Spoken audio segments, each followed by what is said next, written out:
Vou apresentar aqui agora dois exemplos de aplicação de um autômato finito determinístico. Primeiro em C, aqui temos 5 estados diferentes para identificar a palavra casa. E aqui temos a função principal, onde chama primeiro estado. E a partir desse primeiro estado, os outros estados são alcançáveis para poder identificar a palavra casa, conforme apresentado na figura. Então, se a primeira letra for C, ele vai para o estado Q1. Se a segunda letra for C, ele permanece no estado Q1. Se não, se for A, ele vai para o Q2. Se não, ele volta para o Q0 e começa todo o processo novamente.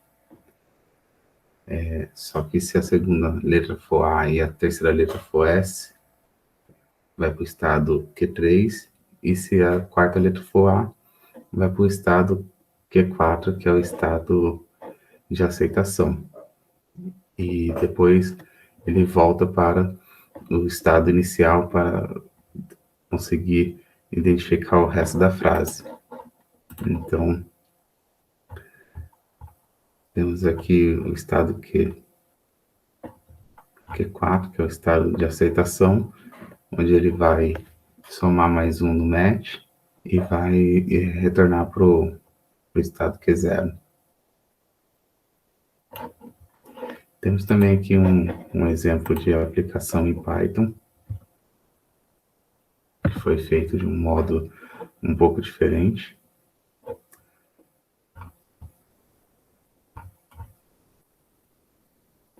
Aqui ele tem um objeto do tipo State Machine, que seria a máquina que ele criou para representar o autômato finito determinístico.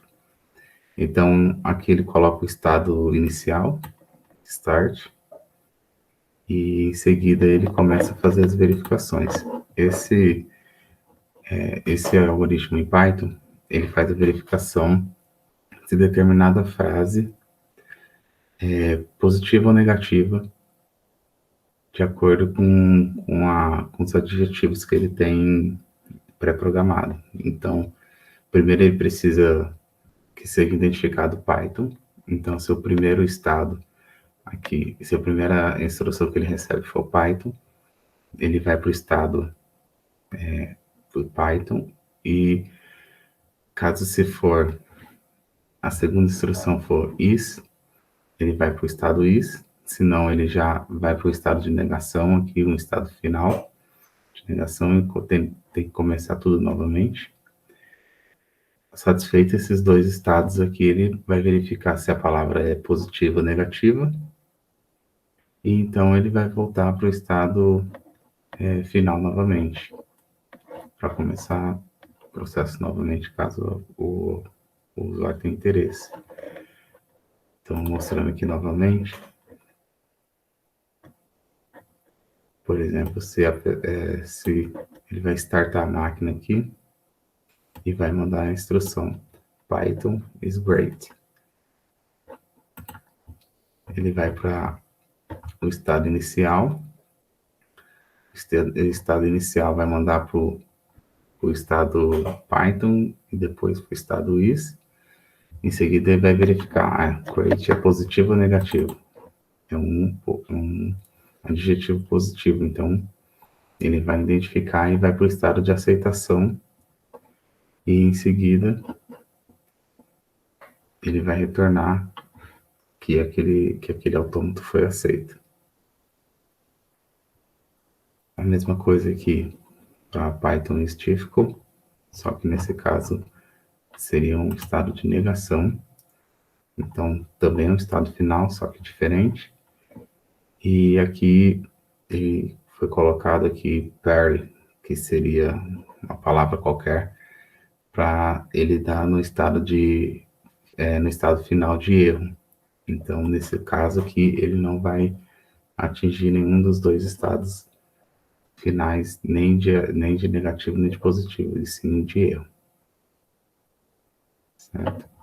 Eu vou rodar aqui só para vocês verem um código rodando. Então, aqui no caso, aqui, a palavra foi dada de entrada casarão. A fita aqui está no estado Q0. O segundo item da fita é o A, vai para o estado Q1. O terceiro item é o S, vai para o estado Q2. O quarto item é o A novamente, vai para o estado Q3.